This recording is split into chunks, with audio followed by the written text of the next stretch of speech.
வணக்கம். நம்ம இந்த பதிவில் சபரிமலைக்கு போகிறதுலேருந்து வீடு திரும்புகிற வரைக்கும் மாலை போட்ட பின்னாடி என்ன செய்யணும், என்ன செய்யக்கூடாது அப்படிங்கிறத முக்கியமாக பார்க்கலாம். வீடியோவை ஸ்கிப் பண்ணாமல் கடைசி வரைக்கும் பாருங்கள். கார்த்திகை மாதம் வந்தாலே தமிழ்நாடே சபரிமலையாக மாறிடும். எங்கே பார்த்தாலும் கருப்பு வெள்ளை உடை, எங்கே கேட்டாலும் சரண கோஷங்கள். இந்த ஒரு மண்டல காலம் ஐயப்ப பக்தர்கள் கடைபிடிக்க விரதம் சாதாரணமான ஒரு விரதம் இல்லை. அது உடலையும் மனசையும் சுத்தப்படுத்துகிற ஒரு அற்புதமான ஒரு தவம். ஐயப்பன் சொன்னாலே அவர் நம்மளோட கடவுள் மட்டும் இல்லைங்க, நம்மளோட குருநாதரும். அந்த குருநாதரை தரிசனம் பண்ண போகிறவங்க நாம் எப்படி இருக்கணும், எப்படி மாலை போட்டதுலேருந்து மலையேறி தரிசனம் முடித்து வீட்டுக்கு வந்து மாலை கலட்டுற வரைக்கும் என்னென்ன செய்யணும், என்னென்ன செய்யக்கூடாது, இதெல்லாம் நாம் தெரிஞ்சுக்கிட்டா தான் நம்ம விரதம் முழுமை பெறும். அந்த புனிதமான விரத முறைகளை ஒன்றொன்னா நான் தெளிவாக சொல்கிறேன். அதுக்கு முன்னாடி இந்த வீடியோக்கு ஒரு லைக் போட்டுட்டு சாமியே சரணம் ஐயப்பா அப்படின்னு கமெண்ட் பண்ணுங்கள். முதல்ல மாலை போடுற நாள் கார்த்திகை மாதம் முதல் நாள் மாலை போடுறது ரொம்பவே சிறப்புடையது. இல்லைனா நீங்கள் மலைக்கு நாளுக்கு முன்னாடி குறைஞ்சது 41 நாள் விரதம் இருக்கிற மாதிரி நல்ல நாள் பார்த்து மாலை போடணும். மாலைனா வெறும் மணிகள் இல்லை, அது ருத்ராட்சம் அல்லது துளசி மாலையாக இருக்கணும். துளசி திருமாலோட அம்சம், ருத்ராட்சம் சிவபெருமானோட அம்சம்.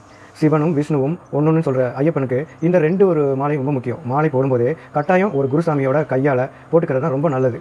குருசாமி கிடைக்கல அப்படின்னா கோயிலுக்கு போயிட்டு ஐயப்பனையே குருவாக நினச்சிட்டு அர்ச்சகர் கையால் இல்லைனா உங்கள் அம்மா அப்பா கையால் ஆசீர்வாதம் வாங்கி மாலை போட்டுக்கலாம். அந்த நிமிஷத்துலேருந்து நீங்கள் வெறும் பக்தர் இல்லை, நீங்களே ஐயப்பன். இப்போ மாலை போட்டாச்சு, இனிமேல் நம்ம வாழ்க்கை முறை எப்படி இருக்கணும் அப்படின்னு பார்க்கலாம். இதுதான் விரதத்தோட இதயமே. மாலை போட்ட நாளில் இருந்து தினமும் 2 வேளை குளிக்கணும். காலையில் சூரிய உதயத்துக்கு முன்னாடியே குளிர்ந்த தண்ணீரில் குளிக்கணும். சாயங்காலம் சூரிய அஸ்தமனத்துக்கு பின்னாடி மறுபடியும் குளிக்கணும். இதை பண்ணாமல் ஒரு நாள் கூட இருக்கக்கூடாது. குளித்ததும் ஐயப்பன் படத்துக்கு முன்னாடி நெய் விளக்கு ஏற்றி 108 சரண கோஷங்கள் சொல்லணும்.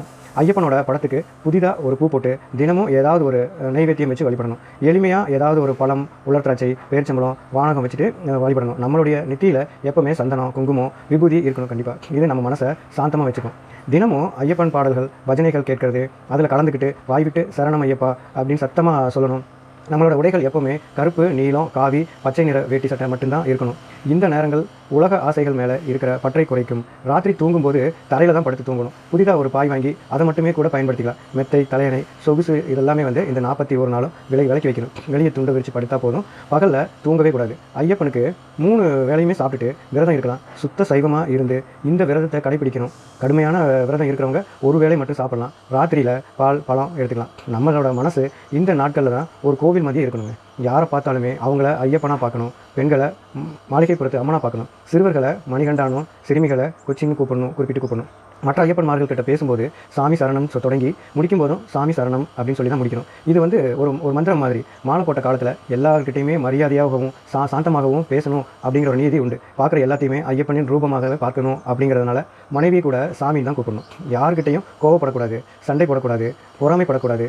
அன்பு, பணிவு, பொறுமை இந்த 3மே நம்மக்கிட்ட இருக்கணும். முடிஞ்ச வரைக்கும் வீட்டிலேயே செய்த சைவ உணவை மட்டும்தான் சாப்பிடணும். முக்கியமாக ஒரு விஷயம் அப்படின்னு பார்த்தீங்கன்னா, மாலை போட்ட மற்ற ஐயப்ப பக்தர்களோட வீட்டில் போய் நீங்கள் சாப்பிடலாம். ஆனால் மாலை போடாதவங்களோட வீட்டில் பால், பழம் தவிர வேறு எதுவுமே நீங்கள் சாப்பிடக்கூடாது. முடிஞ்ச அளவுக்கு அன்னதானம் செய்யணும். ஒரு ஐயப்பனுக்காவது அன்னதானம் செய்கிறது ரொம்ப ரொம்ப விசேஷம். மலைக்கு போகிறதுக்கு முன்னாடி ஒரு நாளாவது ஐயப்ப சாமிகளை அக்கம் பக்கத்தில் இருக்கிறவங்க எல்லாத்தையும் கூப்பிட்டு ஐயப்ப பஜனை நடத்தி அன்னதானம் கொடுக்கணும். ஐயப்பனுக்கு அன்னதான பிரபுன்னு ஒரு பேரும் உண்டு. கன்னிசாமியாக இருந்தால் கட்டாயம் ஒரு கன்னி பூஜையை நடத்தி அன்னதானம் செய்கிறது அப்படிங்கிறது ரொம்ப ரொம்ப விசேஷம். விரதம் இருக்கிறத பொறுத்த வரைக்கும் சைவ உணவை அவங்க உடம்புக்கு தேவையான அளவுக்கு எடுத்துக்கலாம்.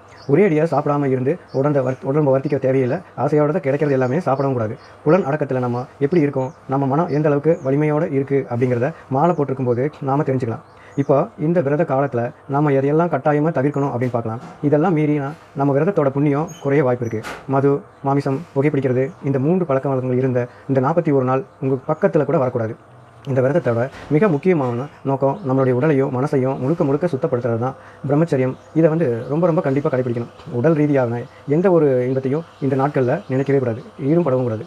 பொய் பேசுறது, சூதாடுறது, திருடுறது இது எல்லாமே பாவம். முழுமையான சத்தியத்தையே பேசணும். இந்த விரத காலத்தில் சவரம் செய்யக்கூடாது, முடி வெட்டக்கூடாது, நகங்களை வெட்டக்கூடாது, செருப்பு கட்டாயமாக அணியக்கூடாது. ஐயப்பன் காட்டுக்குள்ளே நடந்தே போனார். அவர் பின்பற்றி நாமும் வெறுங்காலில் தான் நடக்கணும். அது அலுவலக கட்டுப்பாடு காரணமாக காவி உடை போட முடியாமல் செருப்பு கட்டாயம் போட வேண்டிய கட்டாயத்தில் இருக்கிறவங்க தாராளமாக போட்டுக்கலாம். வேறு வழி இல்லை. நெருங்கிய ரத்த சொந்தத்தில் யாருக்காவது மரணம் நடந்தால் ரொம்பவுமே கஷ்டமான நிலைமையிலாம் அப்போ நீங்கள் குருசாமி கிட்டே போய் ஆலோசனை கேட்டுட்டு அவங்க சொல்கிற மந்திரத்தை சொல்லி மாலையை கலட்டி வச்சதுக்கு அப்புறம் தான் அந்த துக்கத்தில் நீங்கள் கலந்துக்கணும். அப்படி ஒரு சூழல் வந்தால் அந்த வருஷம் சபரிமலைக்கு போகக்கூடாது அப்படிங்கிறது நியதி. பெண்கள் பூப்பெய்தும் சடங்கு, மஞ்சள் நீராட்டு விழா, குழந்தை பிறந்த வீடு இந்த மாதிரியான நிகழ்வுகளுக்கு போகக்கூடாது. வீட்டிலேயே இருக்கிற மனைவியோ தாயோ பூஜை அறைக்கு வர முடியாத ஒரு காலத்தில் என்ன செய்கிறது அப்படிங்கிற சந்தேகம் பலருக்குமே உண்டு. அந்த காலத்தில் அவங்க தனி அறையில் இருந்துக்கிட்டு மாலை போட்டவங்கள பார்க்காம ஒதுங்கி இருக்கணும். எந்த ஒரு காரணம் கொண்டும் இந்த சூழ்நிலையிலுமே மாலையை நீங்கள் உங்கள் கையால் கலட்டக்கூடாது. அது கழுத்திலேயே தான் இருக்கணும். தவறுதலாக கலட்டினாலோ அந்த வருஷம் யாத்திரை ரத்து தான். விரதத்தை நிறைவாக கடைபிடிச்சதுக்கு அப்புறம் தான் நம்ம மலையேற தயாராகணும். அதுக்கு முன்னாடி இருமுடி கட்டுறது அப்படிங்கிற ஒரு முக்கியமான சடங்கு இருக்குது. இருமுடி பை சாதாரண பை இல்லை, இதில் 2 பாகம் இருக்குது. மூடியில் ஐயப்பனுக்கான நெய், தேங்காய், பூஜை பொருட்கள், காணிக்கை எல்லாமே இருக்கணும். இது முழுக்க முழுக்க ஆன்மீக சக்தி கொண்டது. பின்முடியில் நமக்கான உணவுப் பொருட்கள், உடை இது எல்லாமே இருக்கும். இருமுடி கட்டு பூஜையை தன் வீட்டிலேயும் குருசாமி வீட்டிலையும் அல்லது ஒரு கோயில்களில் வச்சும் கட்டி நம்ம தலையில் ஏற்றி வைப்பாங்க. இது நம்ம உடலில் இருக்கிற உயிர் ஐயப்பனை நோக்கி போகிறத குறிக்கிறது. இருமுடி கட்டு இல்லாதவங்க 18ஆம் படி ஏற முடியாது. வீட்டை விட்டு இருமுடியை தலையில் ஏற்றிக்கிட்டு புறப்படும்போது வாசலில் ஒரு விடலை காயை உடைச்சிட்டு யார்கிட்டையும் போயிட்டு வரேன்னு சொல்லாமல் கிளம்புறணும். வீட்டையும் மனைவி, குழந்தைகள், பெற்றோரையோ திரும்பி பார்க்கக்கூடாது. முழுக்க முழுக்க ஐயப்பனை நோக்கி தான் நம்ம கவனம் இருக்கணும். சபரிமலைக்கு போகும் பக்தர்கள், புதிதாக யாத்திரை போகும் பக்தர்கள்கிட்ட நம்ம பத்திரமா உன்னை நான் கூட்டிகிட்டு போயிட்டு வரேன், என்னோட தைரியமோடு வான்னு சொல்லக்கூடாது. எல்லா பொறுப்பையுமே ஐயப்பன்கிட்ட ஒப்படைச்சிட்டு அவன் திருவடிகளே சரணம் அப்படிங்கிற ஒரு பக்தி உணர்வோட சரணம் சொல்லி புறப்படணும்.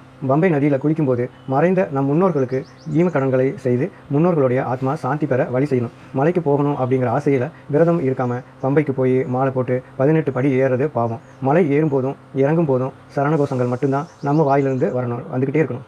கன்னி ஐயப்பன்மார்கள் யாத்திரை புறப்பட்ட தேதியிலிருந்தே ஐயப்பன் சன்னிதானம் போகிற வரைக்குமே அவங்களாகவே இருமுடிய தலையிலேருந்து இறக்கி வைக்கவோ ஏற்றி வைக்கவோ கூடாது. குருநாதர் அல்லது அதிக வருஷம் மாலை போட்ட கோயிலுக்கு போன ஐயப்பன்மார் அவங்க தான் ஏற்றி இறக்கி வைக்கணும். பம்பையில் சக்தி பூஜை அப்போ ஐயப்பன்மார்கள் சமைக்கிற அடுப்பிலிருந்து கொஞ்சம் சாம்பலை எடுத்து சந்நிதி ஆளியிலிருந்து அந்த எடுத்த சாம்பலில் கலந்து தயாரிக்கிறது தான் சபரிமலை பஸ்மம். இது அதிக சக்தி வாய்ந்தது. முன்னதாகவே மலைக்கு போகிறவங்க ஊர் திரும்பிய பின்னாடி மகர விளக்கு காலம் முடிகிற வரைக்குமே தொடர்ந்து விரதம் இருக்கணும். மலைக்கு போகிற செலவுக்கு எந்த ஒரு காரணம் முன்னிட்டும் அவங்களோட சக்தியை மீறி கடன் வாங்கி நகைகளை அடகு வச்சோ செலவு செய்யக்கூடாது. அடுத்த வருஷம் நான் மலைக்கு போகிறதுக்கு இப்போவே உண்டியல் ஒன்று வாங்கி அதில் சேமித்து வச்சா எந்த ஒரு சிரமமும் இல்லாமல் சபரிமலைக்கு நீங்கள் போயிட்டு வரலாம். சபரிமலை யாத்திரைங்கும் போது கன்னிசாமிகள் தான் எல்லா வேலைகளையுமே செய்யணும் அப்படின்னு நிர்பந்தம் செய்யக்கூடாது.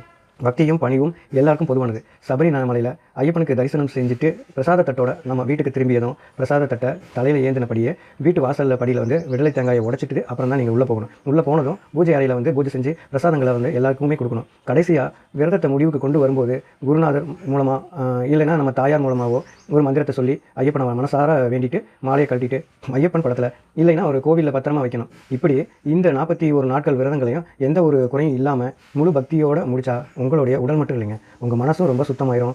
இந்த விரதங்கிறது ஏதோ ஒரு கடமைக்காக செய்கிறது இல்லை. நம்ம வாழ்க்கையிலேயே இருக்கிற எல்லா கஷ்டங்களையும் எல்லா இருட்டையும் நீக்க ஐயப்பனே நமக்கு கொடுக்குற ஒரு பெரிய வாய்ப்பு.